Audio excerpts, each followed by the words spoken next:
What is up guys, Andy Forest Team Runner here, and today we're testing out the New Balance Fuel Cell Prism with the speed test and the long run test.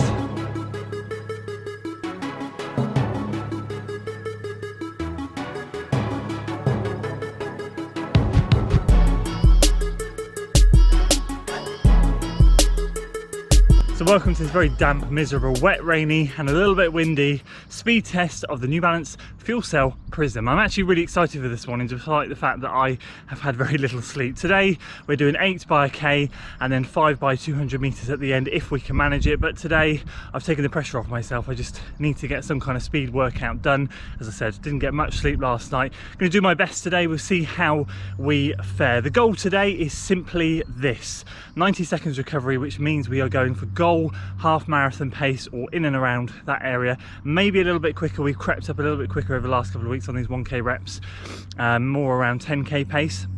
But the goal is not to go all out in these things. The shorter rest means we need to be more controlled. So hopefully we're going to float in and around the 335s to the 325s, in that range. We're going to crack on with the workout. I've got 2 miles done now. I'm going to run back down this hill and then we're going to be going up and down the industrial estate, get 2.25 miles done roughly on the warm up, and we will see how we get on. So I'll touch base with you at the end and let you know the results and how the shoes fared.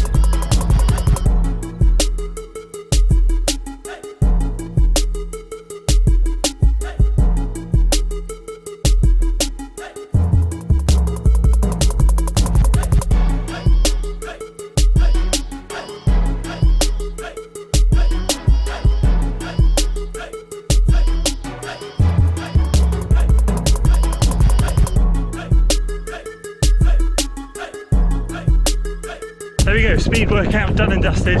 We got the 8 by 1K done and the 5 by 200s. 326 going down, 333 coming back up, 329 going down, 333 coming back up, 329 coming, 28 sorry, coming back down, 333 coming back up, 328 going down, and we finished hard, 328 going back uphill. Then we did the 200s, 35, 33, 33, 33, 34. So really happy with how that went. I'm just getting the cool down done and we'll move on to the long run.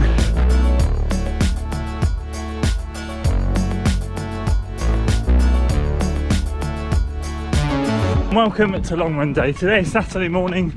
It is 20 past 6.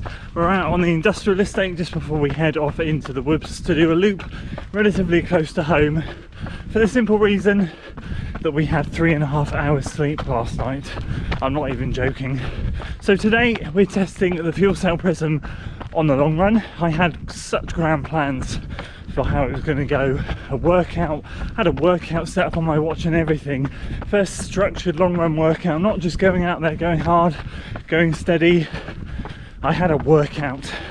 I've abandoned those plans today. We're just going to go the duration, or see how long we can go.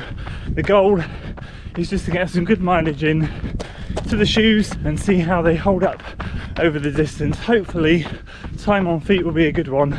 Distance covered, not so much today. I'm just plodding. 3.5 hours sleep, long run workout equals injury. So today we are just taking it nice and steady, and already in the first 1.5 miles I'm absolutely loving these shoes. So let's see how far we go today. I'm not going to push my luck. I'm just going to go as far as my body wants, and I'll touch base with you, can't even speak, touch base with you at the end.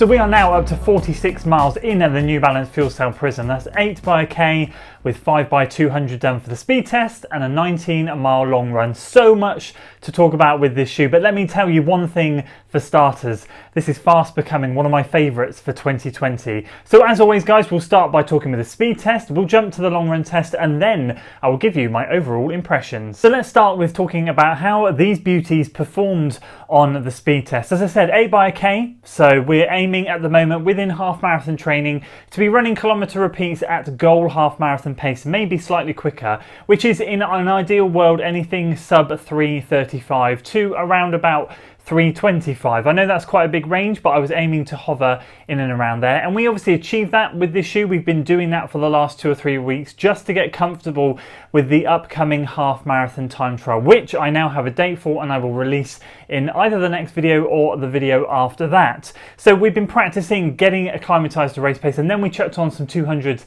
at the end. And the first thing I noticed straight out of the box, which I mentioned in my first impressions and became really apparent in the speed test, is just how light this shoe is in my size.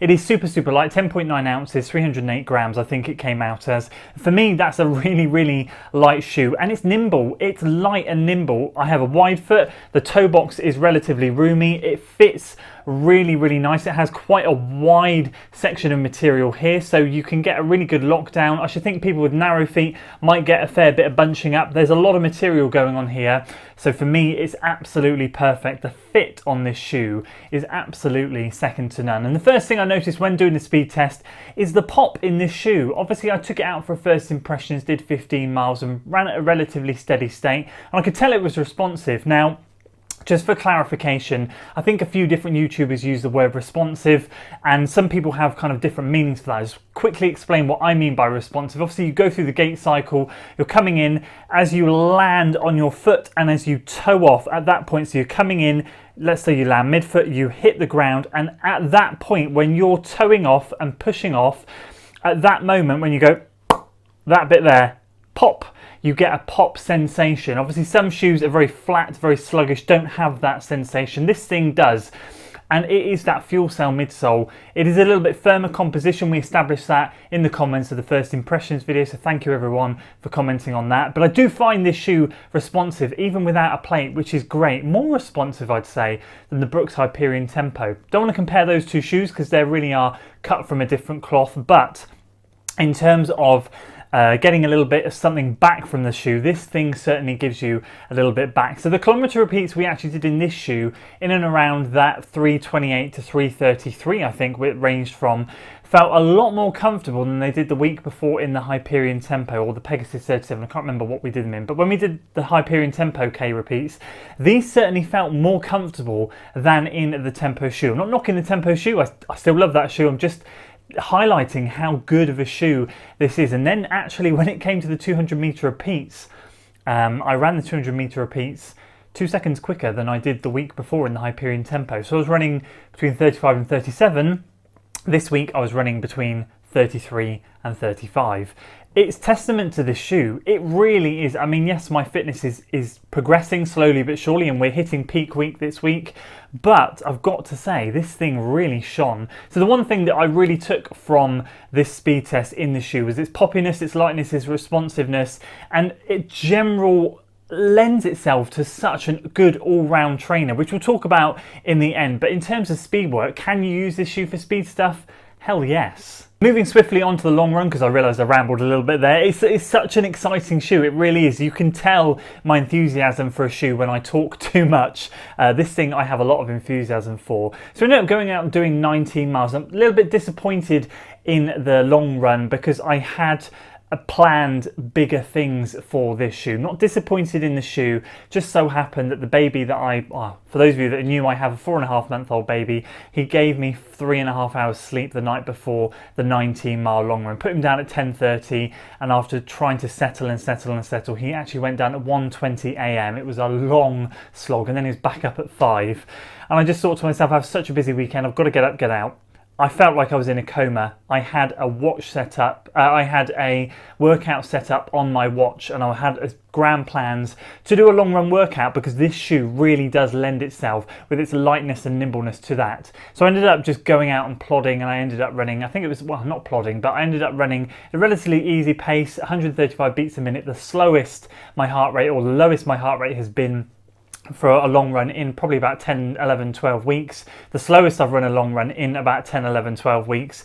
And the shoe did really, really well. I do, and I will give this thing another good long run test, and I might do that this weekend. I won't do a video about it. If you follow me on Strava, you'll be able to see what happens on Strava. But this weekend is going to be the last big weekend before I do my half marathon time trial. So I do want to put a good long run stint in, and I'm torn between trying this thing and going with the speed again. I might go with this because I just feel it needs a better shot at a better long run. But overall, we ran 19 miles. We were out on our feet for 2 hours, 28 minutes. We were out on time on feet a very, very long time. And my feet felt amazing, felt cushioned, I mean, this midsole is firmer than the normal fuel cell. If you're expecting to slip your foot into something like a Propel, that's not what you're going to get. Even the TC, although you can feel the plate, when you lean back on your heels, you can feel how soft and cushioned the fuel cell midsole is in the TC. This is a little bit firmer, so it's not like the softest ride you're going to get, but it's soft enough not to make your feet ache. It's soft enough to allow your legs to feel good when you're finished. Like, my legs felt amazing. They felt really, really good, and I just felt like I could have just ticked over after I got into rhythm, ticked over at that pace for like a marathon 50k. It was just, I just got into that good zone after about 10 miles. It took me a while to wake up, but overall the shoe just, it handled it really well. The comfort levels of the tongue, the ankle area, it's just got that perfect amount of padding in here to not be too thick, not be too thin, to give you enough cushioning in those hotter days, to not make your feet sweat too much. And with the lightweight upper, it's just such a good summer running shoe. So in terms of the long run, again, would I take this thing out on a long run and recommend it? Yes. So to my overall thoughts, and I'm going to leave you with this question. I'm going to keep this relatively brief, but there's one statement I want to make about this shoe, and that is simply that I don't think there's anything this shoe can't do. It's one of those rarities, like I found with the Nova Blast earlier this year, where I feel this shoe can do absolutely everything. If you have this in your arsenal and you don't have a specific shoe for a specific purpose, this thing will fill the void. So with the Nova Blast, as you guys know, I absolutely love that shoe. It's heavier than this thing, super soft, super cushioned. I would not hesitate to do easy runs, steady runs, tempo runs, interval work. I've done 400 meter repeats on the track in the Nova Blast. I've done everything, and again, I would say this thing is exactly the same. I just wouldn't hesitate to do anything in this shoe. Like with the Endorphin Speed, I said long run specialist, tempo specialist, interval specialist. That shoe is on the money for those areas, but I wouldn't take it out for an easy run. That's not something I can say with this shoe. I would say you could do absolutely anything with this shoe, and if you want a jack of all trades and are looking for a relatively reasonably priced shoe that can do everything, then I'll be honest with you, I wouldn't look much further. The mild stability, if you're a neutral runner like I am, the mild stability really is not a big deal because it is mild. It's not a full-on stability shoe. There's just this extra bit of foam here in the medial post, and that's it. It just helps a little bit, and I do notice it a tiny bit, but it's nothing major. It's not intrusive into the arch area for us neutral runners. It's just perfect, and I just could not recommend this shoe highly enough. It really is creeping up there behind the Nova Blast in terms of one of the best shoes of the year. The Nova Blast still sits there king of the castle, but this thing is very much a close second in terms of the daily trainers that I've tested this year, and I don't hesitate to say that. As I said, nearly 50 miles in, and I couldn't recommend this thing highly enough. So that's it. That's my overall thoughts for the New Balance Fuel Cell Prism. What a cracking shoe. Let me know in the comments if you have snagged one of these things. They're under £100. You can get them for under 100. So they're a very reasonably priced running shoe.